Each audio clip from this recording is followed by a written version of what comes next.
Good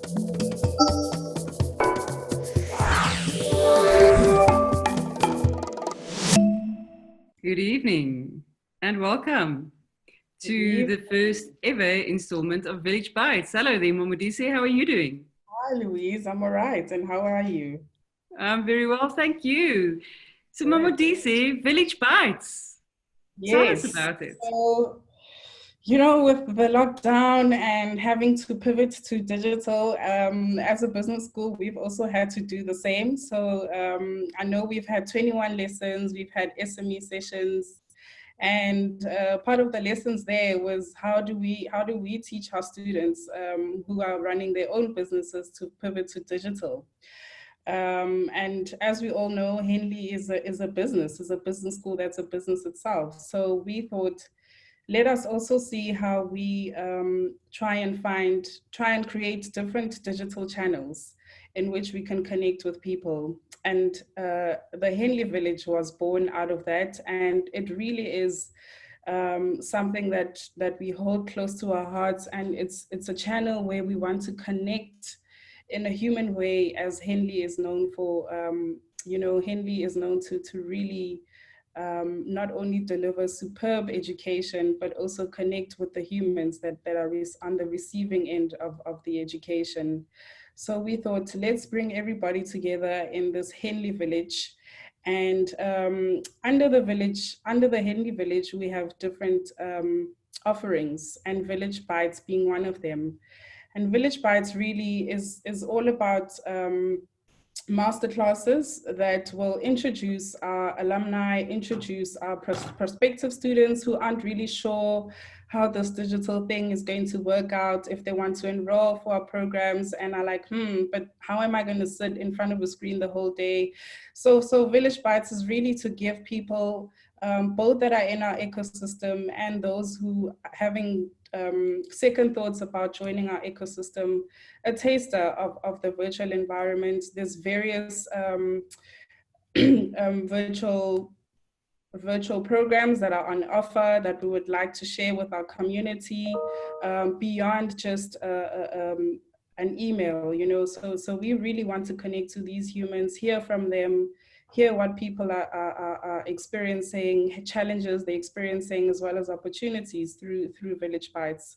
So we also want to help upskill our community so that they are up to date with the skills needed for the new world of work. And that's really the ethos of Village Bites. And the first one really, which is today, and I'm so happy that it's Africa focused, because for the longest time, Henley has been on the continent for over 25 years. And I think the one thing that came with the blessing of COVID was really to break down those borders, education with no borders. And we're really happy that we've got different people from different countries in the room. And let this be the start of something great, as Africans and as our friends join us from other continents too, who want to understand the nature of this beautiful land we occupy. So that's Village Bites in a nutshell. And I would like to hand over to you, Louise. Thank you so much, Moderator. Thank you for that beautiful introduction of this whole new series of ours. My name is Louise Classenn. I'm an executive fellow with Henley, and I've been very closely involved with the postgraduate diploma in Postgraduate Diploma Africa. It's an NQF Level 8 qualification, which we'll tell you a little bit more about a little bit later with my colleague Yusuf, who you'd have seen on screen just now. But I would like to welcome everybody that's watching with us this evening and encourage you to participate wherever you may have questions. We hope to tackle, because this evening on the couch with me, I have 3 Afro Optimists who also happen to be faculty members of our PGDip Africa program. And they are phenomenal humans. I've had the opportunity to work very closely with them in the design of this program over the past few months. And we're going to get to some very interesting topics. I think things that have the potential to shift things on this continent of ours in some very interesting directions, leveraging, of course, some of the development that has taken place on our continent over the past decades. We're going to be talking about the African Continental Free Trade Agreement. If you haven't heard about it, this is why you're here, so tune in more closely, come closer. And we're going to be talking about women and parity and the potential pay off that greater parity on our continent have for our continent. So by way of starting us off, I would love to ask each of our panelists this evening to introduce themselves. So starting perhaps with you, Catherinerose Barretto, where are you at the moment? And then can you tell us a little bit more about where you come from and what brings you to this moment? Over to you. Hi everyone, I'm Catherinerose Barretto, based in Dar es Salaam, Tanzania, in East Africa. I have a background in innovation, gender and human capital, and I'm here because I'm really interested in helping us connect the dots across the continent and tackling critical issues around gender and youth innovation.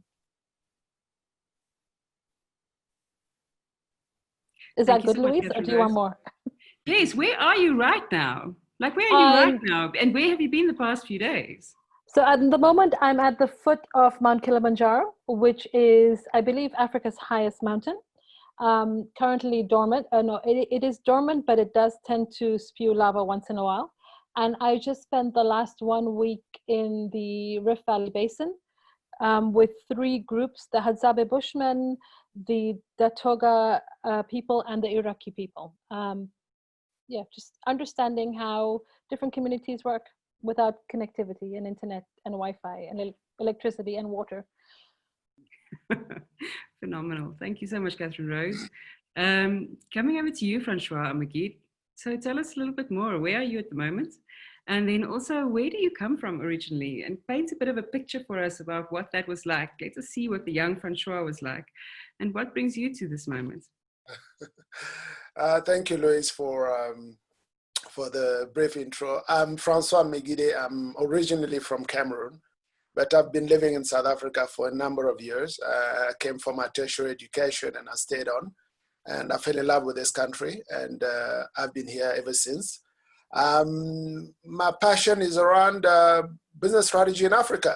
You know, how can we help businesses, and how can we help managers on the continent to really thrive on this continent of ours. And so it gives me great pleasure to be on this panel tonight, because as an African, I believe that we are on the cusp of a transformative economic change on our continent. And as a business strategy facilitator, questions on the African continental free trade area and gender equality have considerable implication from a strategy implication perspective. So I look forward to the discussions we'll be having together tonight. Beautiful, thank you. But before I let you go, tell us a little bit about what it was like to be young in Cameroon. What it was like to be young in Cameroon, I think it's worth noting that I'm the firstborn in my family, firstborn of 6 children.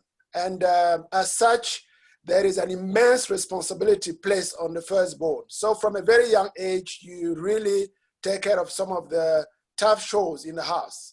You know, you have to go to the river and wash, basket loads of clothing for your siblings and your parents, right?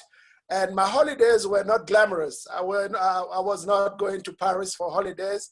The next day after school closed, I had to get on the bus and go to my village, where I will be joined by my cousins, my aunts, and help our grandparents in the field, in the farms.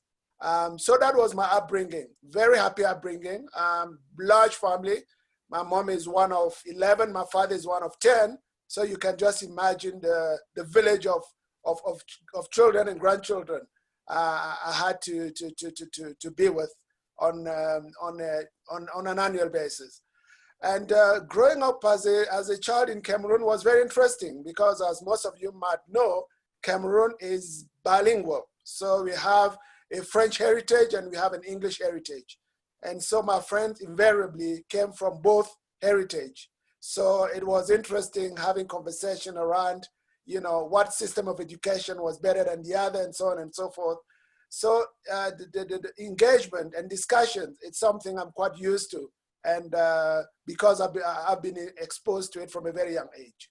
And another thing we learned, another benefit of growing in Cameroon was the fact that we were exposed to the geographies of the whole world. From a young age, I knew about Shaka Zulu, I knew about South Africa, I knew about apartheid. So we get that open mindset in terms of understanding what happens beyond our borders. So typically young people in Cameroon are pretty well, have a pretty good understanding of history around the world, and also development across the world. So it was a very fortunate childhood, I will admit. Sure, fascinating. And of course, you're going to bring lots of that into the program parts that you structured for us as part of the PGDip Africa. So that's something to look forward to. Davina, thank you, Francois. Davina, coming over to you. So please tell us where you are at the moment, and then also where are you from and what brought you to this particular point where you are at the moment? Okay, so Davina Zeitsman is the name. I am in Centurion, South Africa. I am originally I was born in Durban, South Africa, and I moved my parents moved to Swaziland when I was 1 year old. My mom is Swazi, so we relocated there. I grew up in Swaziland, and similar to Francois, I then returned to South Africa to start my tertiary education, and I've just stayed here because I guess this is where economic opportunities are, and I've created my base here. What brings me to this moment right now? I think one of my biggest passions is making the complex simple. And I think, facilitating and lecturing and engaging with such a diverse group of people helps me do that. So that's one of the reasons I'm here. I think another thing which I'm passionate about is changing the narrative of women on the continent. And I'm excited to be engaged in this conversation because I'm hoping that I could, at least learn from some of you as well. So that's why I'm here. Thank you so much. What was it like to be little in Swaziland? I think whenever someone asks me what it's like to grow up in Swaziland, the first thing that always comes to mind is the juxtaposition against South Africa, where Swaziland there's a oneness. So we all grow up Swazi.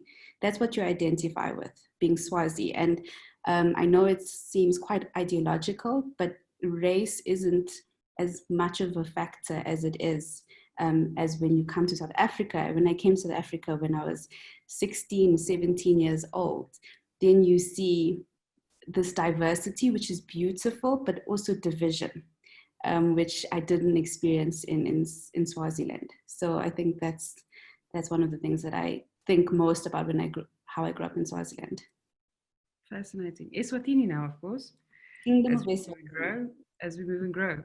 So I think it's time to move us into our very first conversation point. Africa is a continent of 55 countries, or 55 countries that are part of the African Union, of course. It is a continent with 1.25 billion people, and it generates a GDP of $2.5 trillion annually. But of that $2.5 trillion GDP, only 18% is intra-African trade, right? So this is a real challenge because when we look to Europe and to that free trade area, the number is closer to 55% or so.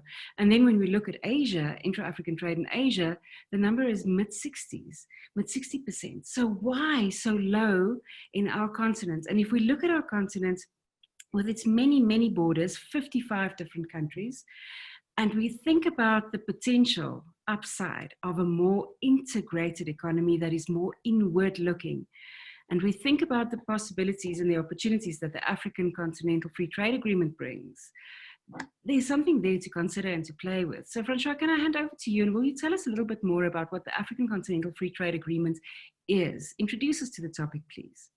Certainly, Louise, and I think to add to the context you've provided, I think we need to bear in mind that Africa is the second largest continent in the world. And of the population you mentioned, 60% of that population is below the age of 25, according to the UN estimate. So if one looks at it, I mean, it can either be a time bomb or some scholars term it a demographic dividend, right? So that is important to bear in mind. And also, one thing to bear in mind is that Africa as a continent has the lowest manufacturing output of any continent, right? So that context is quite important to understand as we begin to delve into the African Continental Free Trade Agreement. Essentially, what is it? It is a framework to create a single continental market, which will become the largest in the world. It aims to usher a new era of industrialization and economic prosperity in Africa. Negotiation, in fact, started during an AU summit in Johannesburg in 2015. An agreement was finally reached at an historic meeting in Kigali in March 2018, where 52 out of 55 member states signed the agreement. And the agreement includes 3 protocols. The first protocol is a protocol on trade in goods. The second protocol is a protocol on trade in services. And the third protocol is a protocol on dispute settlement. The agreement entered into effect at an AU head of state summit in Niger, in Niamey, in Niger, last year, May. And that was prompted by the submission of 22 instruments of ratification. So to date, we have 54 countries that have signed the agreement, and 30 instruments of ratifications have been submitted, right? The go-live date was scheduled for the 1st of July 2020, which is this year. Unfortunately, with the pandemic, it has been postponed to early 2021. Implementation will happen in 2 phases. Essentially, phase 1 will deal with trade in services and trade in goods. And phase 2 will deal with investment in intellectual property rights and competition policy. All right. So what are the objectives of the African Continental Free Trade area? It acts as a lever to achieve a number of key strategic objectives. One is obviously the creation of a single continental market for traded goods and services. Secondly, it's about reducing the dependency on ex-Africa import, right? Thirdly, it's about increasing food security on the continent of Africa. It's also about boosting employment opportunities for Africans through the free movement of persons protocol. It's about increasing competitiveness of African industrial products and enhancing the participation of the continent in the global trade. Lastly, but not least, it's about creating a rule-based certainty and predictability to lower transaction cost on the continent. Louise, that at a high level is what the African Continental Free Trade area is about. Thanks so much, Francois. So, I mean, if we look at this as an opportunity, it would be the biggest free trade area in the world, potentially. We look at increased intra-African spend, and to make that practical, an example. So one of my favorite teas is a tea called Kericho Gold. And if you live in South Africa and if you're not familiar with the tea, I don't blame you, but it is a very, very popular Kenyan brand of tea. Now, Kenya is our neighbor 2 countries up to the east. To buy Kericho Gold in South Africa is quite possible to do, but you would have to do it through, for example, an online platform. It's not commonly available in our supermarkets, and you would pay quite a premium for it, much more than some of the English tea brands, for example, that are imported from England, as it happens. But really, when you think about it, African tea grown on African soil, produced by Africans, our neighbors 2 doors down the road, technically. This should be what all our shelves are stocked with. I mean, this is who we should be living, breathing.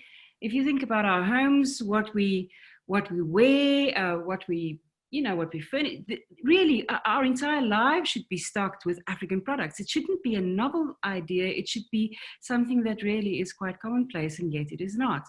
So Catherinerose, coming over to you, when you listen to this idea of the African Continental Free Trade Agreement, what lights up for you? What sits in this for you? So for me, it's just how many entrepreneurs across our continent will have access to a much larger market. we're talking about a population boom across the African continent. And I think it's really important that when we're thinking about all these different groups that are affected by the Africa Free Trade Agreement, it's really critical that we think about how our young African entrepreneurs understanding the agreement first and understanding how it can benefit their ventures. And I think it's not just about opening up the markets, but it's also about creating an awareness and helping entrepreneurs and enterprises craft new trade roadmaps for business. And I think for me, this is exciting, and it presents huge opportunities. It'll lead to opportunities for entrepreneurs around competition, innovation, and prosperity in the long term. So that's the exciting part that I find about the free trade agreement. Thank you very much. And how do we create those opportunities? How do we encourage entrepreneurs? Because as Francois mentioned, we have a very youthful population. They are entrepreneurial. Technology really is transforming the way in which people are operating and is very readily available, much more so than previously. What is the key? What is the thing that needs to turn for these young entrepreneurs really to move into these different and much bigger markets? I think it's about bringing entrepreneurs and policymakers to the table and have them being really aligned in terms of the next steps. So I think the two groups need to be engaging with each other to provide clarity around how goods and services will move and around the benefits. I think that's the important part. I think a lot of the time we don't bring young entrepreneurs, we don't bring young Africans into the conversations, but we are on the receiving end of a lot of these policies. And so I think discussions between entrepreneurs and trade ministries, between government officials is really, really critical to be in unlocking the potential for young entrepreneurs. So it's dialogue, communication. When you think about just the connectivity across the African continent, digital platforms are increasingly making trading easier. You can buy your tea in South Africa via a digital platform. And so part of this conversation is about promoting digital, financial, and social inclusion. And once again, this is a conversation that has to include African entrepreneurs. They need to be in the room. They need to be part of that conversation in designing this new trade map. Thank you. Thank you, Catherinerose. Davina, your interest is complexity and how we solve for complexity. What comes up for you when you look at the African Continental Free Trade area and the potential that it holds, and also perhaps some of the challenges? So just listening to Catherinerose, I think the one thing that pops into my mind is the iceberg model that we use in systems thinking, right? Which really says what happens is you have events at the top, which then have patterns, and then they are held in place by a structure, right? So the structure could be anything from government policies to all of those type of things. But from a systems thinking point of view, we go deeper in the iceberg model. And what we see at the bottom is what we call mental models. So mental models hold the structure in place, right? And mental models are our underlying assumptions, beliefs that shape how we see the world and therefore shape how we behave. So what comes to mind for me is, in order to change the structure, which we need to change the structure in order to effectively have this African free trade area, is we have to start changing our mental models. So until as Africa, we actually start changing our mental models, shaping how we think, shaping how we see Africa, within Africa, I think we will have a structure, but it's going to effectively not be held in place because we don't have the supporting mental models. So that's what comes up for me. That's very interesting. And I think it links for me also with what Catherinerose talked about relationships, about kind of setting policy frameworks, but there's this other element that is perhaps not less tangible. And I think it is about relationships, and it's about trust. Do we trust each other as countries, as neighboring countries, as neighboring regions? And what must happen for that trust to form and for us to build those relationships that allows for those possibilities to start to surface? Francois, what are your thoughts? How do we do this practically as humans, not as the AU? For me, thinking about it, I'm always reminded of my experience when I traveled to the Schengen area. I can pick 2, 3, or 4 out of the 26 countries of the area with a single visa, and travel there with a single visa, and move seamlessly across country without any questions asked. And try that in Africa. It's impossible. All right. So for me, I could see the African Continental Free Trade Area as a tool to really unite the African continent, right? And also, I think we need to understand that we have a common vision, which is a prosperous Africa. And at the ground level, the way I believe this can be, this can actually be affected is if there is a political will from the top, right? Because the experience on the continent, unfortunately, has been that if the leadership does not enact some of these policies, nothing happens. And in enacting these policies, they will ensure that there is harmonizations of practices across the continent. So that I, Francois, if I want to go and sell my goods next door to Botswana, I understand clearly what is involved in that process, right? Instead of getting to the border and just being caught by surprise to say, oh, you didn't furnish this documentation, this product doesn't meet the specification, and so on and so forth. So for me, I think the implementation is key, and we all have to play a part. So as I said, the implementation will happen at 2 levels, at the national level and at the regional level. And I believe that as African citizens as well, we need to take ownership, right, of this opportunity, of this project, and ensure that it comes to pass. I don't know if I've answered your question, Louise. You have, absolutely. I do wonder though, Davina and Catherinerose both, I think, thinking about different stakeholders that have a role to play here. You spoke about leadership, Francois. I'm also thinking about the fact that this potentially has benefit for some of those multinational companies that play a role in our economies on the continent, but then very much so also for entrepreneurs, Catherinerose, like you mentioned. And then we have our small traders that in many African countries cross borders almost every day to do trade in multiple different ways. Who are the people that should be talking? Who are the people that should be connecting, that should be linking and thinking and really be shifting those mental models that you spoke of, Davina? Does that really only happen at leadership level, or think about perhaps country leadership level? What are the other places in which we can generate energy around this particular initiative?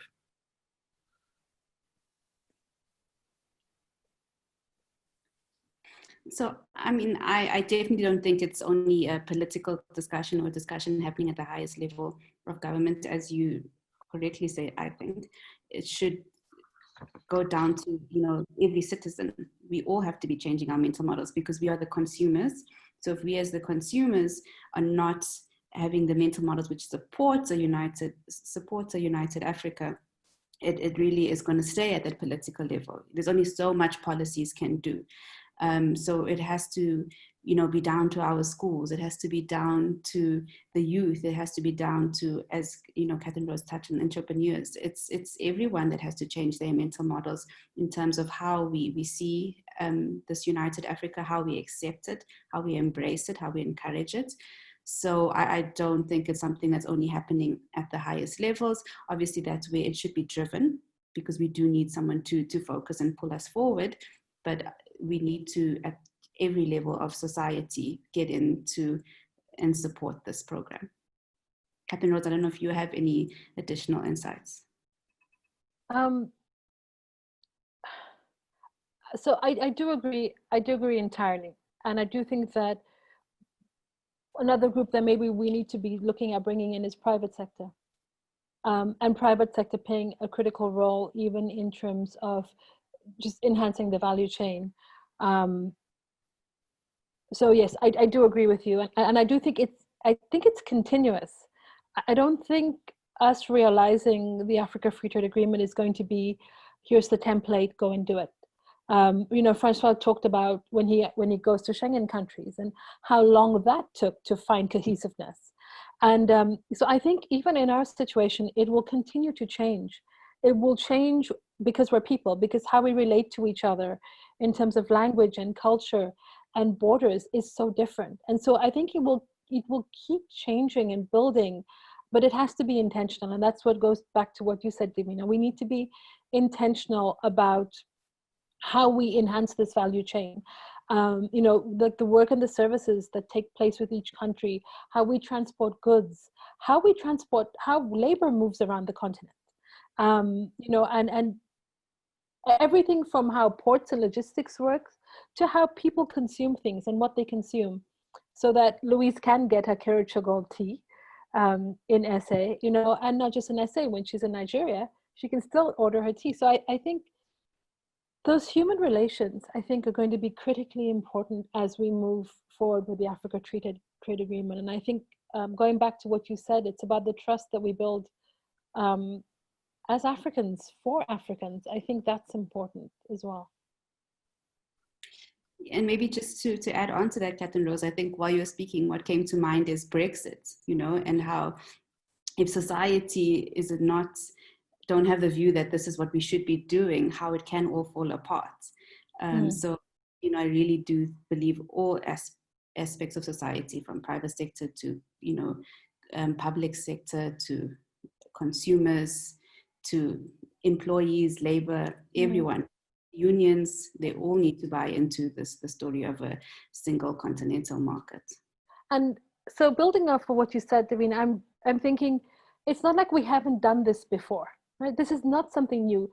I think while I have spent time the last few days in an area that has no Wi-Fi connectivity, no cell phone coverage, no electricity and no water, there's something else I think that's happening across our continent that we need to recognize. Is just that technology is becoming so integrated into the movement of goods and services. And if you think about what's already been happening across the African continent in terms of mobile money. So, you know, so business to business, so we're looking at B2B, so business to business, and then business to consumer platforms. Things like M-Pesa, mobile M-Pesa platforms across East Africa. You know, Jumuiya, you are looking at Zimbabwe's EcoCash example. And so financial platforms and mobile money platforms are able to link buyers with markets and consumers to markets, linking us to goods. So in a way, we've already taken that one step further in terms of realizing that we can work together and that there is huge potential. So when I think about, is this going to be, you know, a challenge? Yes. But I think we've been able to achieve something that took the European Union a very long time. We can move money across countries at the moment. You know, and I think M-Pesa and probably EcoCash are the two most famous examples of how we can link the African continent, you know, via movement of goods and services. And technology, I think, will be an integral part of how we link our countries together. Beautiful.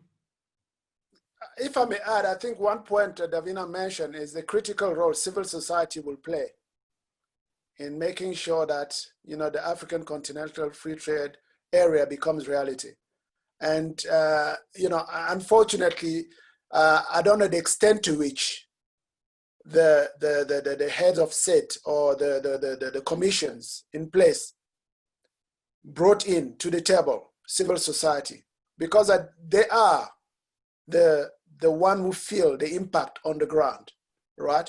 And they need to be part of the conversation, as it has been alluded to, definitely. No doubt.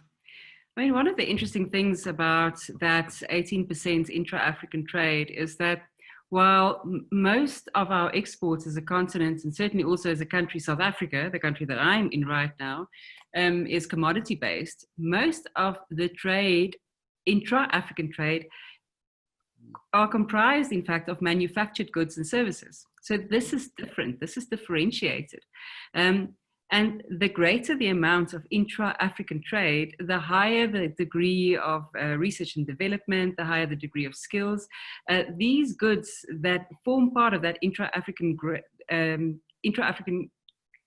trade quotient are 4 times as sophisticated as what we export as a continent. So this also says something about the potential that sits on this continent, not just to deepen our skill and capability around what we can do and produce for a broader world, for a more global audience, but I think for, you know, what we're growing to produce and consume ourselves. And this matters. That is a very interesting point, I think. No, absolutely. I think the legacy with industrial policies is the fact that it was an extractive models where raw materials were shipped out of the continent, right? And in return, what we got were finished goods coming from the West. And that needs to change because, you know, an extractive industrial model doesn't, you know, has not helped the continent really benefit from its resources, and the continent, as a result, has remained poor on balance. So it's important to review our industrial policies as well. I think having this African Continental Free Trade Area agreement or project in place without reviewing our industrial policies is not going to yield the results we want to achieve. Spot on. Thank you very much. I wonder if I can migrate us onto our next topic, which relates to the position of women on our continent and the potential payoff around parity. McKinsey published a really interesting report last year called The Power of Parity, Advancing Women's Equality in Africa. And it talked about the fact that we have a young, urban, tech-savvy and very entrepreneurial population, as we've already spoken about. It also talks about the fact that at the current rate at which we're moving towards parity, gender parity, it would take us 140 years to get there, which is kind of a sobering idea. Catherinerose, can I come over to you and will you tell us a little bit more about the state of play for gender parity on our continent right now? Where are we at? So we're 142 years behind, apparently.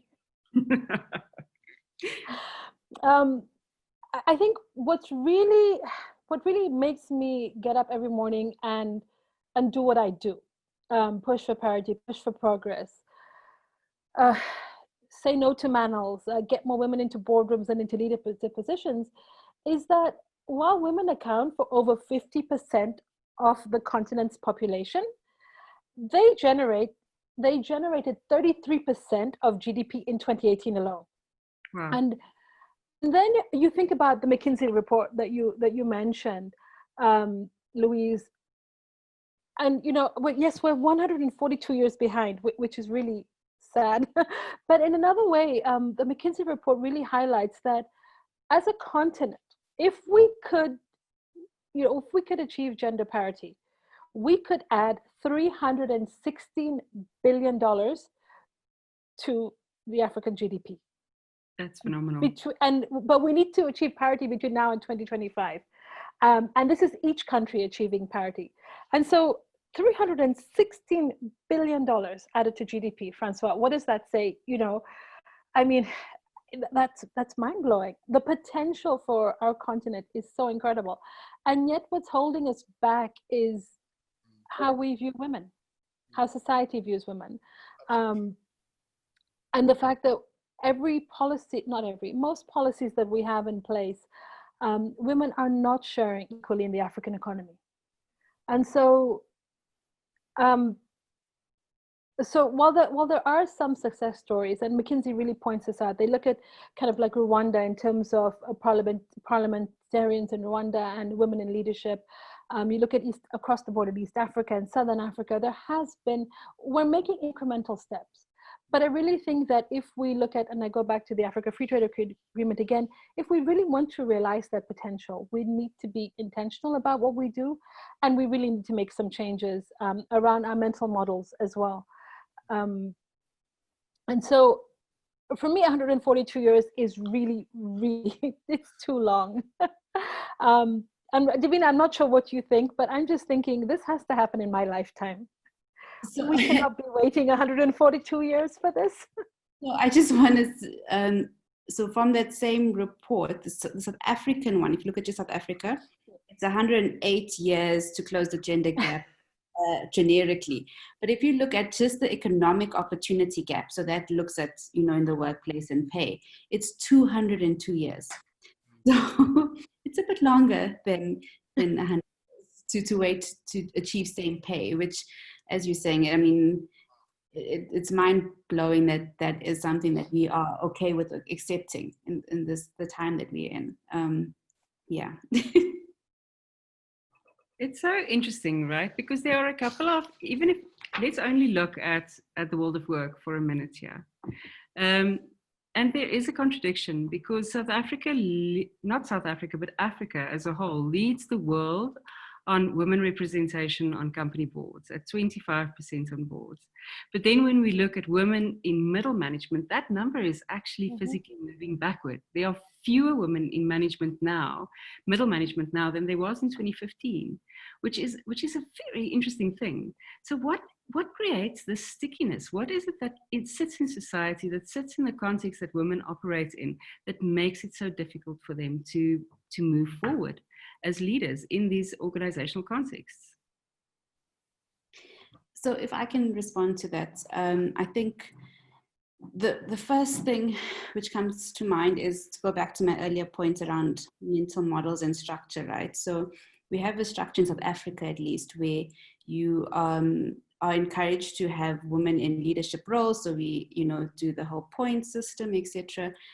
But because we have not changed those mental models, it starts falling apart where the structure doesn't then almost in a way force that woman representation, right? But I think the second thing, which for me is more of a illuminator, is something I came across last year for the first time. I wasn't aware of this term, but when I became aware of it, it literally changed how I see, the whole gender discussion, which is, it's called homosocial reproduction. And if I can just read and explain what it is. So it is part of organizational mobility theories, right? Which argue that people favor working with a colleague who is similar to themselves. So it's called this because you favor people whose social characteristics are similar to yours, and then you reproduce those in the power structures over generations. So whether consciously or unconsciously, we all attempt to maintain social homogeneity as it allows greater predictability and in an uncertain and complex environment. So similarity builds trust. So what we like to do is we like to surround ourselves with people who are similar to us. And that's why you have things such as the boys club or the old boys club, which are very similar people. And so what this theory tells us is that it's a natural thing for us as human beings to surround ourselves with people who are similar to us, because it's comfortable, it's familiar, and it's built trust. But if we're not aware of it, then we replicate that and we continue that in power structures across generations. So what happens is, if you're a male manager, your first inclination is to hire a male employee because they are similar to you.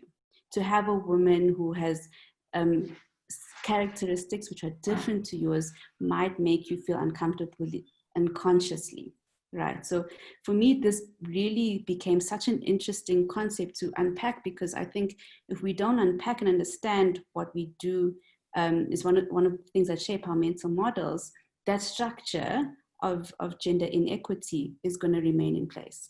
So I don't know, Lou, if that gives you some insights, at least from my perspective. But research tells us something different. Research tells us that boards that are more diverse performs better over the long term. Leadership teams that are more diverse performs better in the long term. Teams generally that are more diverse performs better in the long term. In fact, the whole inclination, if you look at the way in which the world is moving, it edges towards more diverse, inclusive spaces where people that are very different find ways to belong together. And we look at a continent which is rich in diversity. We're not only talking about gender differences here from an identity point of view. Francois, you mentioned earlier that you come from a country that is both English speaking and French speaking. We look at South Africa that is multiple in its levels of diversity. Catherinerose, you live in Tanzania, which is interesting because everybody speaks Kiswahili, but still so many different ethnicities. And then just across the way, there's Kenya with its multiple different levels of identity and ethnicities. We look at Ethiopia, which is a phenomenally interesting country. I mean, it has this ethnic federalism. It is a country that is made up in a federal way of different federal states that are ethnically based. And that is its solution to try and resolve for some of these aspects of diversity that is so tricky and that sits in our very makeup. So on the one hand, we have this deep challenge around diversity. We have a world that is edging more towards leveraging the benefit that comes from diversity and inclusion. And then we have this challenge. And we talk about homogeneity and the theory that supports it. How do we reconcile these things, people? For you, Francois, looking at this from a different perspective, what do you see and how do you see this? You know, I do not believe that the discourse on gender equality should only concern women, and which is, I think, you know, what I've observed. You know, often, you know, when people talk about gender equalities, you know, you only find women in the room, and it shouldn't be the case. I'm a firm believer of the fact that as African men, we need to be fully engaged in the conversation, you know, and seriously contributing to finding solution to bridging the gender gap in our societies. I believe that after all, we are the #1 culprit for this unacceptably low level of women participation in our economy, if I just take that case, right, in our economics affairs. One of the issues is that we live in a predominantly patriarchal society.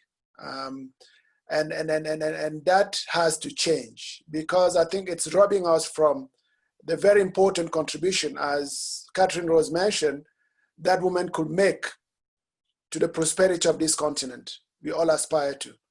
And I think we need to take a leadership role in a way as men as well, to harness the creative, resilient, and economic potential of women. And I think we're not doing enough of that.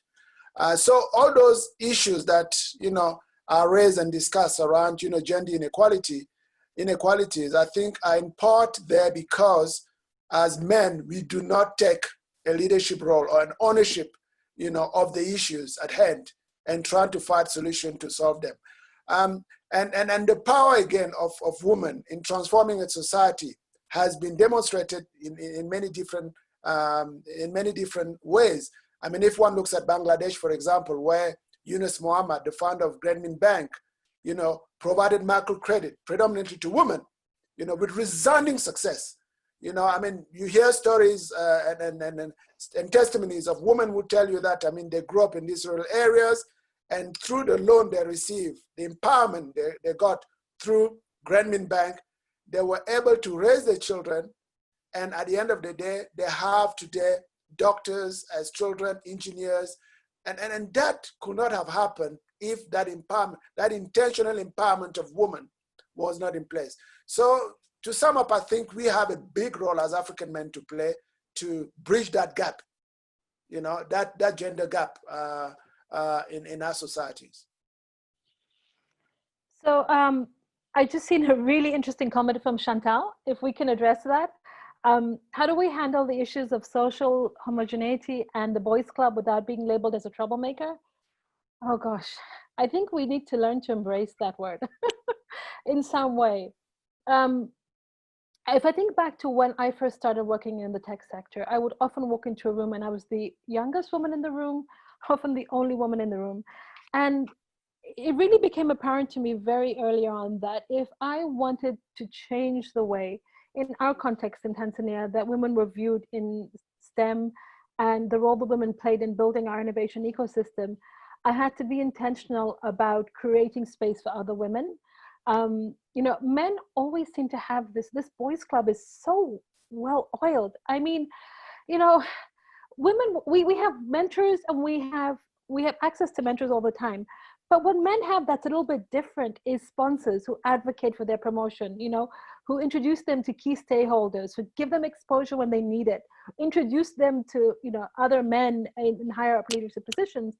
And so for me, one of the things that I'm constantly thinking about and trying to do is creating space for women and creating that sponsorship for them as well. And so for me, it's about whether I'm working with startups, SMEs, in terms of helping them to build their teams, when I'm consulting with larger corporates around their HR policies, for example, when I'm sitting in meetings around policy for the innovation ecosystem, it's about how can we get the diversity that we need in the room. And also in the back of my mind, maybe a little selfishly, is how can I create space for another woman? How can I be her sponsor? How can I put her in this room? How can I bring her expertise in? And Chantal, it takes such a long time. It's continuous. It's every single day with everything I do has to be about how do I get more women into these spaces? And not just in the space, but actively being active in the space. And so I don't know if it's possible not to be labeled as a troublemaker, because I think part of it, part of what we're trying to do is to break this idea of, is to shatter this unconscious bias in the workplace, is to change the attitudes. And I go back to what Davina said earlier, is to try and recreate new mind maps. And I think it's really important that when you're doing that is you find a support system, male and female, you know, to be able to do this, because I don't think it's something you can do on your own. And having that diverse cross-gender support system is really, really important. But to be honest, I don't know how you get rid of the troublemaker label. For many years, I would walk into a room and they would say, hey, there's that feminist again. Oh, the feminist has come along. So I think in some way you need to align with what you believe in and the world that you want, the world that you want to build with who you are as a person. And some days you just have to own that label. Mm. And there's a tribe out there that you belong to. There's a group of people out there that are also troublemakers that you can align with. So your thoughts, Davina? Yeah, I love that question, Chantal. And I think, you know, I 100% agree with everything Catherinerose has said, but maybe added to that, it might not be a popular answer, but my view is we can't change other people, right? That's internal work that has to be done by the people themselves. So I think that's why organizations really have to promote personal development and leadership development and really, you know, enable the managers, those who belong to those boys club, to change their lenses, you know, through leadership courses or development or whatever it might be. So because as Louise was saying, until they themselves see that diversity is powerful, diversity is able to better shape the world, diversity is more reflective of what happens in reality, it's almost as if it's happening at a superficial level, you know, if it's always the outside force changing that view. So I promote leadership and personal development for all managers, not just men, so that, you know, they can evolve to be as accepting and embracing as our fellow Francois. And if I may add, I think one, you know, some of these issues, I mean, if you look at Agenda 20, if you look at the Sustainable Development Goals, gender is quite an important goal to achieve within those 17 SDGs. And if one begin to study literature on a sustainable enterprise, there is an intention at the senior level of the organization to transform, right? So what I'm getting at is that the board of directors, if they're really serious about this type of transformation, they need to have a committee at the board level to deal with gender. And therefore, a lady who will then take the initiative to kind of drive that transformation within the organization will not be looked as a bully or any of the expressions that are often used, but as someone who is helping the organization achieve some of those objectives in transforming the organization. So I think the governance function of the organization has a role to play in that sense as well. Very interesting. I want to look at this from a slightly different angle, if I may. One of our former first ladies, very impressive, the very impressive Zanele Mbeki, once illustrated in a session that I was privileged to attend how flexible a woman has to be in different settings. She illustrated this by talking about how a woman would show up in one way in a board setting, in a different way in a community setting, or in a setting where they would interact with traditional leaders, for example, even to the extent where you would approach a traditional leaders with your head bowed and perhaps on your knees, if that is what is required. And I recently also listened to a session by the First Lady of Namibia, Excellency Monica Gingos, who is a very, very accomplished and very impressive woman in her own right. And she said, I know how to operate in sophisticated business setups, but when I show up in a community setup in a rural area, I need to make sure that I'm understood by those to whom I speak. I need to dress differently. I need to act differently. I'm quite happy calling Cheryl by her name, but let me try and do that with a friend of my mother's in a rural area. I will come to a sticky and painful end. But I have no qualms because I understand that I operate in different worlds and that I need to embrace these. This is her thought. What are your experiences? What are your lived experiences as women who are raised and who operate on this continent of ours? Davina, should I go? Or go for it. So I think she has a point in learning to read your context and doing the needful for you to fit in so you can get your message across. But what I really struggle with is conforming, to be honest. And that's hard, really hard for me. I think what really irks me is the way women are constantly treated like they don't know anything and have to do all these additional things just to fit in, and to sit at the table. And so I think what's at the forefront of my mind constantly is why do I have to do this? And really, it takes so much in me some days to get out of my jeans and out of my pants and put on a dress that is considered decent, which means my ankles are not showing and my shoulders are not showing. Because I know that if I can do that, and if I can, when I'm in that room sitting at that table, they will listen to me. They will listen to me more than they would if I showed up in the jeans, for example. And that means that I have the opportunity to be the voice for more than just me. And so where I really grapple with daily is do I rock up in my jeans and my jacket and I say, this is who I am, and I'm here because I bring to a table a skill set and knowledge that you don't have, and I deserve to be here. And then I run the risk of not being listened to. Or do I show up in, like I said, a really a sack some days, and make my voice is heard, and that means that I can affect the lives of thousands of girls and women.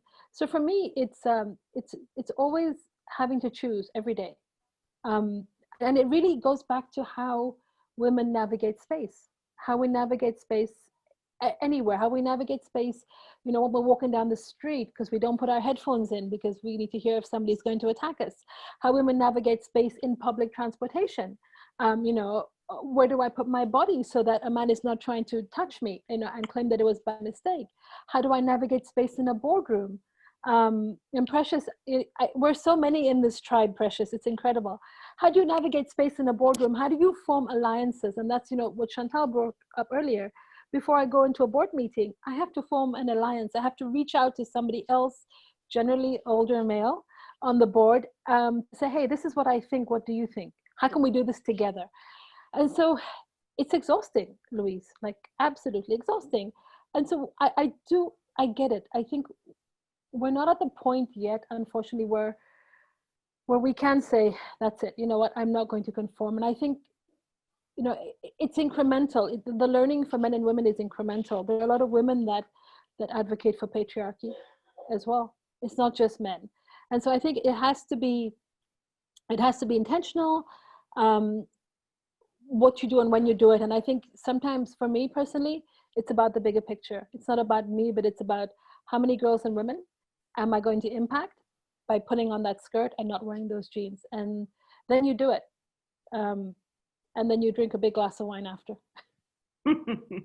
Leadership in a very, very, very real and gritty way. Davina, would you like to add? There's some appreciation from Precious coming to you. Precious Tao, thank you very much for that. I think so. I also relate to, you know, the narrative that you read. I'm married to a traditional leader here in South Africa, so I'm a makoti. If for those who South Africa, you'll understand what that is. So I think the complexity that, you know, someone like myself would sit with is I have to then choose what I am today. So there are times where I am, you know, Davina the executive, and there are times where I am Davina the makoti. And I have to then, you know, flow between those two. I have to know what my roles are. And I think the interesting thing is that as women, we are forced to choose. It's not like you can be both, which for me then becomes the challenge, is how can I be both? Because by nature, I am a nurturing person. So I don't mind, you know, serving. I don't mind, you know, cooking, for instance. But we live in a society where those things are seen as lesser than roles, whereas as opposed to those things be seen as equally important roles. So it's a very interesting dynamic that women have to face in terms of having to choose, you know, what persona we are on a given day in order to fit into what society expects us to be. Thank you for that. Thank you very much. Last question from June Hilton, who says, do you think that COVID-19 will create a shift in perspective around diversity and inclusion? And if so, how? There have been reports that female-led governments handled the pandemic better than their male counterparts. So I'm putting that question on the table for anybody who would like to take it. I'm so torn again, June, because while we have seen that female leadership has, female-led governments have handled the pandemic better than their male counterparts, the cases of gender-based violence have gone up exponentially across the African continent because men have lost their jobs, women have been at home. So I don't know. On the one hand, yes, I look at my country, for example, and our Minister of Health is a woman, and my goodness, what a strong woman she has been. I do not envy her job, but she was front and center, giving us information, you know, like making sure that as a country, as a nation, as me, as myself, I had faith in my government. I was rest assured that, you know, that something was being done. But then on the flip side, like I said, with COVID has brought an increase of gender-based violence against women and girls. And not just in terms of violence in the workplace and violence at home, but also it has brought issues around, it has also brought up issues around early child marriages, for example. Young girls that are home and parents that are saying, well, since you're not in school now's a good time to get married. So I think on the one hand, yes, we've seen women have stepped up in ways that even I'm just so happy, it just makes me happy. But on the other hand, the increase of violence across the continent against women and girls, I think is something that we need to really think about as we navigate post-COVID. If I can share my view, I think, you know, the capabilities of women as leaders, I don't think has ever been questioned. Personally, I don't think it has ever been questioned. I think we all know a number of women, amazing women in this world who have been incredibly wonderful leaders and successful leaders and visionaries. The problem goes deeper. I don't think, you know, what we've observed in countries like New Zealand, for example, or what was the other country in Europe, somewhere in Eastern Europe, you know, has been, has demonstrated that women are capable of making decisions and doing better than men. I mean, that's without a doubt. But we need to get to the root cause of the problem. If you look at an African continent, and as Davina pointed out, I think you need to look at it as, you know, having the whole having the whole kind of the tip of the iceberg kind of approach to the problem. What are the underlying issues with the lack of diversity and inclusion in our continent? How do we address those at the core? Because what we see are the manifestations, right? The problem needs to be addressed at the core. And I think we need to have a robust conversation around that, you know? And that goes from education, it goes from policies and so on and so forth. There's so many levers that can be used to change that narrative for good. And that has to happen. It's all great to say, you know, women are great leaders and we can see the examples across the board. But fundamentally, what are the root cause of the problem? And we need to tackle those. Just to add last point, I think, to this question, I do think that female leaders have been shown to have dealt better with COVID-19. But, you know, my opinion is COVID-19 actually has the potential of worsening diversity and inclusion for the reason that it breaks down social ties. So how COVID-19 works is you are excluded and you literally are in your own four walls where you see people who are similar to yourself all the time. So you really are cut off from diversity and, you know, having to be inclusive. I mean, if you look at many countries across Africa, borders are closed. So it's even creating a fear-based mindset of things that are different to yourself are dangerous. So I'm nervous about, besides the economic aftermath of COVID-19, I think I'm really nervous about the social impact that it has if it's going to be extended even further. Thank you very much. Thank you very much, Davina and Francois, Catherinerose, for your thoughts. We have a final question from, well, we had a final question from June, but now we have a final question from Njabulo. This is just how we're going to roll on the PGDip Africa, everybody. There will be conversations and then there will be more conversations and we will definitely keep it alive, just so that you know. But we definitely want to get to a place where we tell you a little bit more about the PGDip Africa, and then we also have a short leadership program on Africa Rising. So I think what we will do is I'm going to put Njabulo's question on the table, and then I'm going to, with that, as you share perhaps a thought with Njabulo on this question, just also your thought, your high dream, I think, for the PGDip Africa. You know, each of you are a facilitator, you each bring something very special to the program. There's a deep passion, a deep connection, I think, with this continent, and that's the reason why we're all part of this program, every single one of us. But what is your high dream? What is it that we collectively dream, but you individually dream we can change? What is the dial that we can move through this program? So that's my question. And then Njabulo's is on the point of diversity and inclusion, from a youth point of view, how do we change the placing of younger people in leadership positions?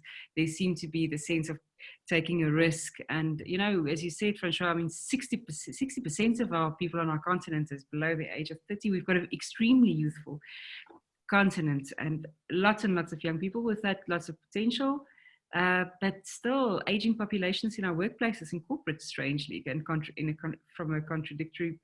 contradictory sense. So how do we deal with this? So Njabulo's question and then my question, and then over to each of you for a final closing round. I hope that makes sense, because it's always going to be complicated, these questions. It's never going to get any simpler than this. No. Over to you. Catherinerose, let's start with you. Close out. Okay, so to just one quick thing for Njabulo, I think it's about being intentional. If you're in a leadership position, you're a manager, you're head of department, bring in somebody who is younger, and don't just bring them in and say, here's somebody who's 24, 25 and is just graduated and is a star, but really provide a holistic support system around them to be able to excel. And I think that's really critically important, is to not just drop somebody into the deep end and then take the gamble, but to be intentional about whether it's training, whether it's capacity building, whether it's pulling them out in the hallway and saying, hey, you know, you don't pick your teeth in the meeting, whether it's teaching them how to hold a canapé and a glass of wine when they're at a, you know, company event. I think all of that really needs to be something that we play an active role in. HR managers will not always do that. And I think sometimes that really falls to your line manager, your head of department, and your manager to create that space and that growth opportunity for you. It is long-term, I will say this. I work with a lot of companies in terms of setting up graduate training programs. And one of the things that we really spend a lot of time talking about is hygiene and pairing up somebody that's coming in, you know, a younger person coming into this position with somebody who's been in the role for a couple of years and creating a mentorship relationship. And what I've noticed is that not only does that help the younger person, but the person who's been in that role for a couple of years as well has renewed energy as well, and you know, and is introduced to new ideas. So I think it's a great opportunity, like you said, to transfer information. But once again, I think as managers, as heads of department, as leaders, we need to be intentional about the support systems that we provide if we want to grow talent within our organizations.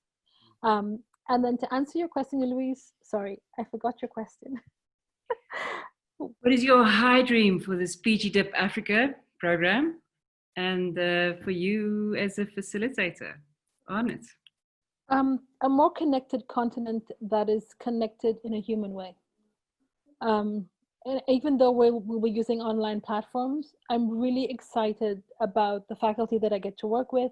I'm really excited about the people that I get to have conversations with. And I think that's really, if we can create relationships, human relationships, I think that's going to go a long way in us growing the talent we need and the continent that we want. So that's what I hope to get out of the PGDip. Like that. Thank you so much. Francois, coming over to you. Davina, I'm going to give you the last word. On the issue of including the youth in management, you know, I don't want to dilute down what Catherinerose said. I think totally second what she said. You need a supportive environment to do that. And it has to be intentional. It has to be led from the top. And there need to be metrics put in place to ensure that there is actually an upward mobility in terms of getting an opportunity to young people to assume positions of leadership. So I'm not going to belabor that point.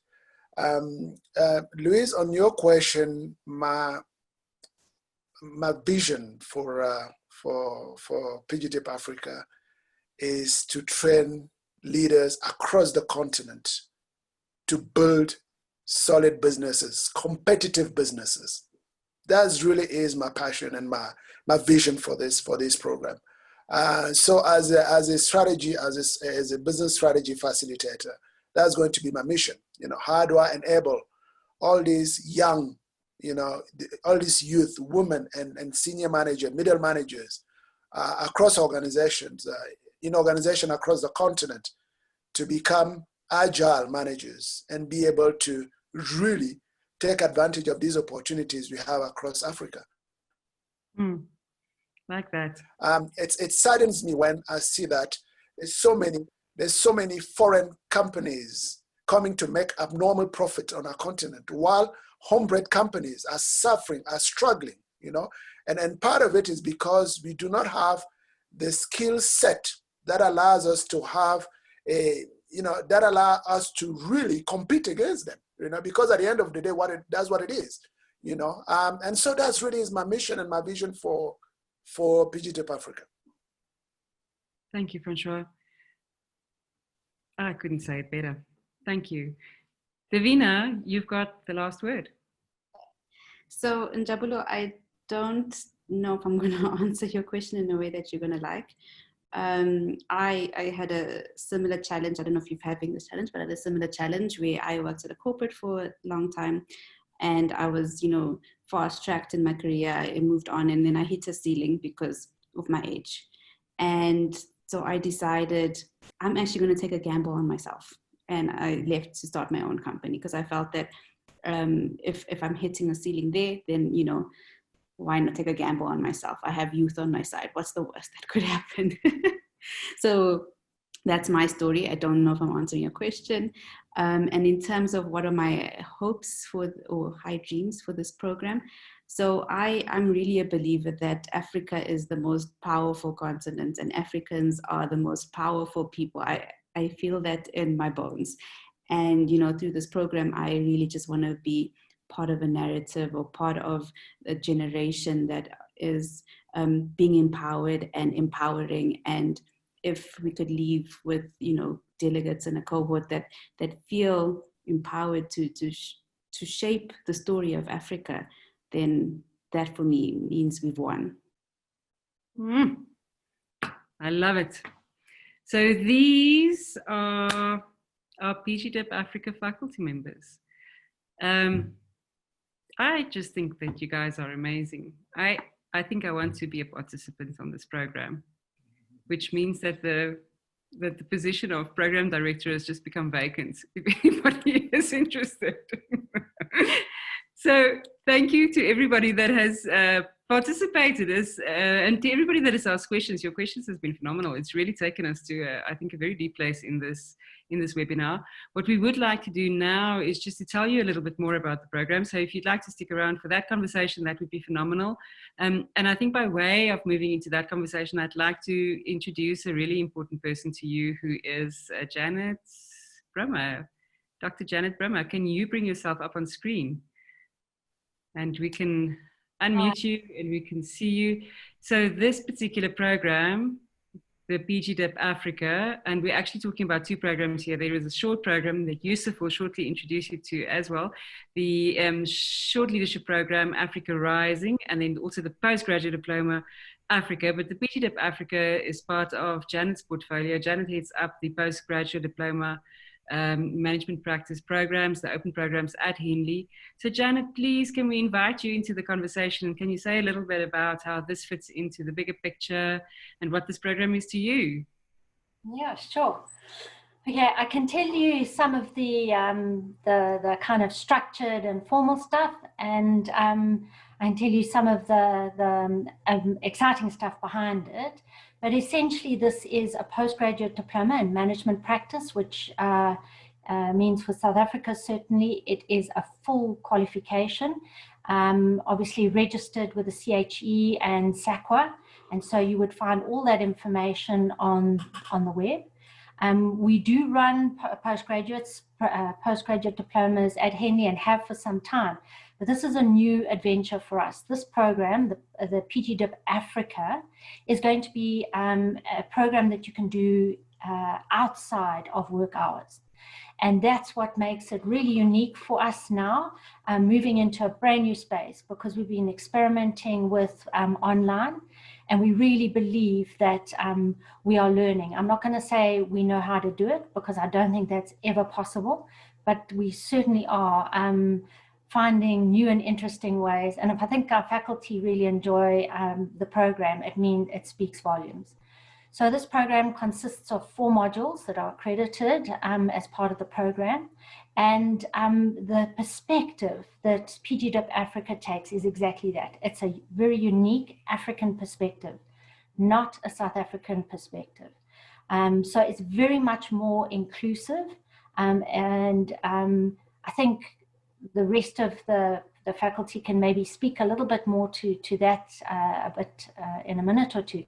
But really, this program is a program that is aligned with qualifications in this country, but what it's doing is just absolutely so much more.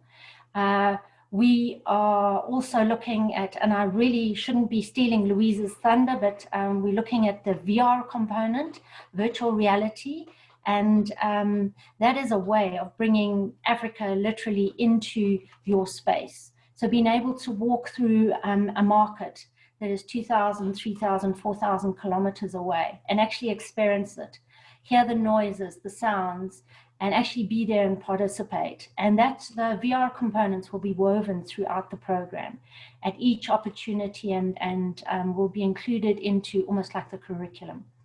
So there will obviously be assessments woven in as well. And the program covers approximately a year. So your attendance is expected every Thursday evening, pretty much over a year. We break for Christmas and Easter because we feel that you might need a little bit of a break, but you'll miss us. So it's every Thursday, but then usually on the Monday, Tuesday, Wednesday night, you'll have forum activities, and you will have questions to answer, and you'll have assessments to start building. And so we really are very excited about this program. So yes, it is an NQF level 8, so you would need to gain access, an NQF level 7 qualification, and you would need a certain amount of management experience, and also the ability to take your learning and put it into practice. So one of the things that Henley does very differently is this is not an academic program for you to get your head around and to write incredible assignments on and then walk away and forget about them. What we really want to do is we want you to practice. It's a postgraduate diploma in management practice. So as you learn, you need to practice. All theory is not made for all people. So you get to choose the theory that works for you through a process of experimentation. And at some other stage, you might need other theory and you might need to put that into practice. But really, this is about a very pragmatic approach to building you and building you immediately, not just something that you put on the wall. And so systems thinking, which Davina has spoken about, and action learning are key components to this whole process. And Davina does take you on that journey, and she holds every single module together with that. And then Louise's role as program director, she's being very understated. She's really a kingpin as part of the program, and she makes sure that the learning lands and that she pulls all the threads from beginning to end and assists and supports you, and makes sure she's there to catch you when the world turns upside down. Because sometimes when you're learning new things, it's very, I love the word discombobulating, but let's just say disconcerting when you learn stuff and it really challenges all the furniture in your head and you've got to start chucking stuff out and bringing new stuff in. So Louise, I hogged more of the limelight than maybe I should have. Happy to answer any questions, but this is going to be a really amazing program and we look forward to having you on board and very excited. Thanks, Louise. I love the way you talk about these programs, also the open PGDip, but specifically now we're talking about the PGDip Africa, of course. So, and then Yusuf, can I ask you to come on board and maybe tell us a little bit about maybe between us we can navigate the space of that is the Africa Rising Thought Leadership Program. Sure, thank you so much. Which is a taster, really, isn't it? So repeat that?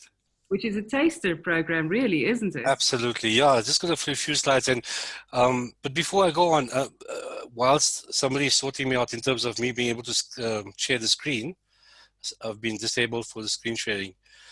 But whilst that's happening, wow!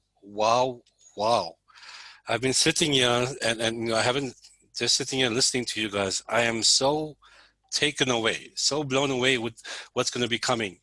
I'm going to make sure that I kind of duck out from my work just to come and sit there. And I'm going to do the same thing like you, Louise. You're the program director, so you do what you have to do. I'll take that place as going in there into the room and being able to see what's going on. Such amazing minds, such beautiful minds, and the thoughts and the discussions. You know, I have been talking about the PGDip Africa and the Africa Rising to lots of people, but you know, I wish that they could all be here, you know, to listen to you guys talking and chatting. It really looks like it's going to be something that's going to be amazing. Thank you so much, Yusuf. No problem. You know what I actually wish is that we had some of our design sessions. That we had some of our design sessions to share, because I think some of the magic happens there. That would actually be. And then there are some of those design sessions that I'm glad nobody would ever see again, because they're quite as well. So over to you. Yeah, thanks. Can everybody see my screen, eh? Yes, we can. Perfect, thank you. So just one slide on the PGDip and then one slide on the Africa Rising. I think I'm starting with Africa Rising. And thank you for giving your input. So this makes it my life easier in terms of being able to give more of a description of it. But you know, the one thing that that's very important to note is that the Africa Rising is coming out from or being inspired from a popular international MBA elective that is used. And just to let you know, I'm the business, sorry, I didn't mention who I am. I'm the business development partner for the MBA program at Henley and for the PGDip. So, you know, I've been involved with the MBA and understand the processes of the MBA. It's an international MBA program that's, you know, in the top 1% of the business schools. What I really love about my job is the fact that the transformation that happens when people go to this MBA program. And so too with this, you know, with this elective and the topics that we discussed in Africa Rising. And it's so exciting to be able to bring that and filter that and saturate that into a SLP, or the short learning program, in the form of Africa Rising. So the delegates will be learning, you know, those are the subjects that they'll be going through. You know, is there anything you'd like to add, Louise, in terms of these subjects that you're going to be going through? Yeah. Nothing that I'd like to add at this point. Thank you very much. Okay, great. Just to the 4 bullet points, that's where Janet spoke about the virtual reality immersions. We're looking so forward to that. I've actually been doing my own research on VR headsets, and it's such an amazing experience. I mean, I think we almost like the forerunners in South Africa in terms of being able to go into this, thanks to Dr. Broma and Louise in terms of their innovation. And that's what Henley is all about. You know, we keep on pushing the edge, you know, making sure that we are in the forefront. I love the way that, you know, the last thing that I got from the brochure, which I put into the slide here, it says, join us for an action learning experience, because that's what Henley is all about. You know, everything that you will be going through in these programs, be it a short learning program or a full open program, will be where you will go through ensuring that you are getting mentally stimulated by the world's best, by South African specialists, etc. And then taking all of that innovation into a practical learning space, into a workspace where you then, you know, apply that knowledge. And what a amazing way to be able to learn. You know, instead of the old type of regime of being able to SWOT and remember and then write that onto a piece of paper, or regurgitate that onto a piece of paper, and then be expected to be a master in that area. This is a living type of learning experience that will allow for you to be able to then develop this gut feeling and intuition to make better decisions. And in this case, you know, looking at opportunities and thinking of Africa as the new commerce frontier, and being able to, you know, take things to the next level. In terms of the postgraduate diploma in management practice, on your left-hand side is something that I'd like you to just, you know, cast your eyes over. That along with guided weekly discussion sessions with classmates and facilitators, they would be supported through online assignments and assessments, and delegates will have the virtual immersive experiences again. And this is something that we're so excited about, because we've always had postgraduate diplomas running through the block sessions during the day from 8 to 5. And this is the first time we will be implementing and pioneering a part-time evening classes, as well as the virtual reality aspect of it. I love that stats about the fact that, you know, with 54 countries and 1-2 billion people, Africa is complex. Indeed, it is complex. And just today, you know, from the discussions that were being held, and I love the way Louise put it, you know, that it's never going to get easier, you know. So, you know, being able to embrace this complexity and being able to then maneuver yourself into better moves and better decision making is what this PGDip Africa is going to do for us. The 4 areas that Janet spoke about that for the PGDip is that powerful personal growth, being an African leader with a global approach, managing complex systems, business and people. I think, Davina, that's where you'll come in terms of the systems thinking and so on. And I'm sure, is there anything you'd like to add in terms of how you would be able to bring in the African flavor into that type of systems thinking? I think nothing much besides all of our case studies will be African based, and we will even be doing some, you know, virtual immersions using Africa as case studies. So it's definitely, we're going to be exploring the continents through these modules. Wonderful.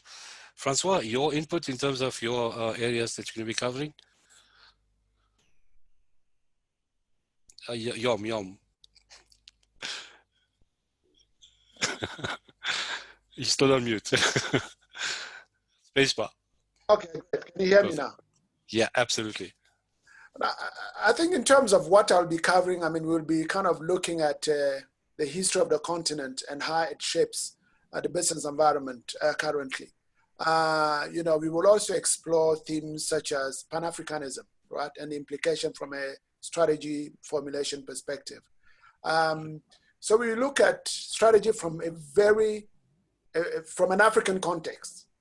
We will look at strategy from an African context, and I think in so doing, we will ensure that, you know, managers that are good, that, you know, that go through the programs are well equipped to tackle challenges across the continent, how they expand the businesses or how they manage entities across the continent.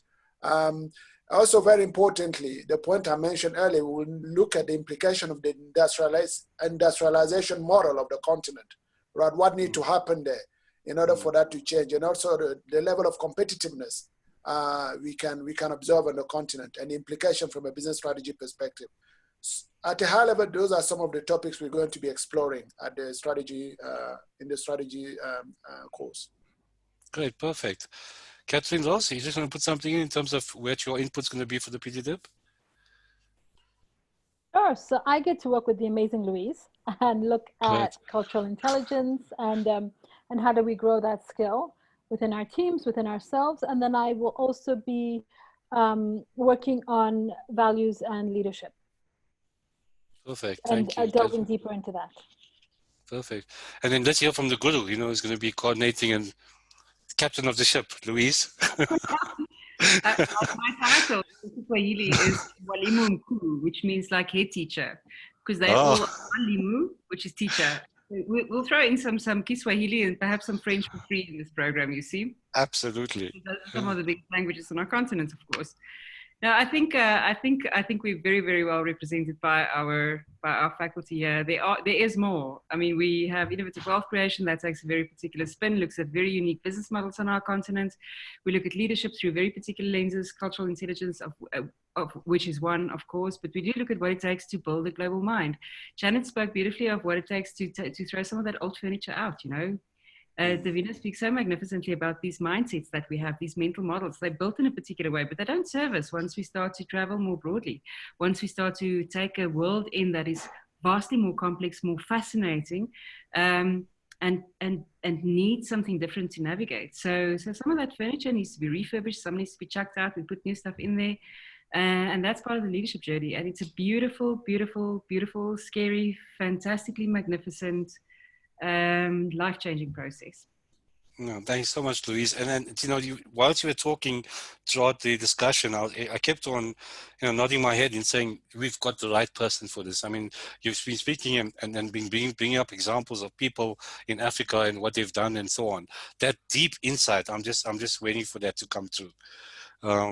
So yeah, I'm going to be in that class. Okay. So in terms of the PGDip Africa and Africa Rising, in terms of the entrance requirements, etc., Janet touched on that a little bit. For PGDip Africa, you need the NQF level 7 qualification, 3 years of minimum management experience. And when we talk about management experience, we're not just talking about people reporting to you, but in a, you know, you're in a function where you have an influence to this to management decision making, or has an influence to the bottom line of an organization. That would be regarded as management experience. It's 10 to 12 months part-time. There's 40 virtual evening sessions that you'll be part of in that week. Generally, there would be a Thursday face-to-face, and then from Monday to Wednesday would be that virtual learning that would happen. The tuition fee is 88,200. And of course, like Janet said, it's the NQF level 8. That's the SACWA ID. If you need to check on it or be able to understand the outcomes, etc., from a Council of Higher Education perspective, feel free to disconnect with me and I'll send you all the information for that. The SLP, the Short Learning Program, Africa Rising, it's 3 weeks, 3 days face-to-face, physical or virtual, and then 2 weeks online and virtual work between the face-to-face sessions again. Very similar to the PGDip, but this is more bite-size compared to a full experience over the over the year. Tuition fee is 12,500. You will receive a certificate of completion for this. The inaugural start date is 5th of October 2020. And of course, our course convener, Louise Classenn. Okay, so I'm just going to go to that, what you need to join the program. Like I said, equivalent to a bachelor's degree. So it could be any NQF level 7, advanced diploma, degree, or even a professional qualification like CIMA, for example, that's at the NQF level 7. You can utilize that to get onto the program. Don't worry too much about evidence of competence English unless the people that are coming onto the program have had their last qualification in a different language, example, French or Italian, then you would need to provide us with some type of English competence. Very important, you need to have access to company data for your assignments. And the reason for that is because of what I spoke to about earlier, that everything is going to be a practical learning experience where you would have to engage in your current reality, in your current workspace, and so you would need access to this data. So if there is issues or challenges around you being able to, or the company is not allowing you access to the data, there's also another good opportunity of being able to knock on another company's door and be able to provide your services in terms of doing a master's or the PGDip level assignment and honors level assignment for them, providing them feedback, and of course showcasing yourself in that situation, and then they becoming to get to know you better as well.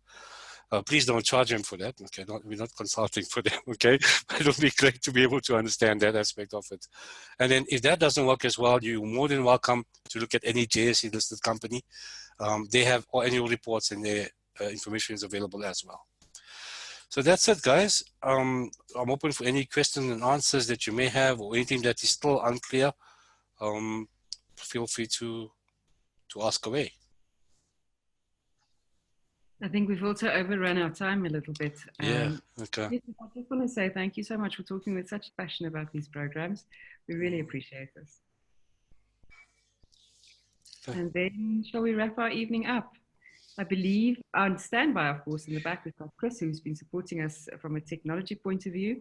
So thank you for everybody that's helped to make this happen. Thank you for all of those of you that have participated and stayed the journey with us.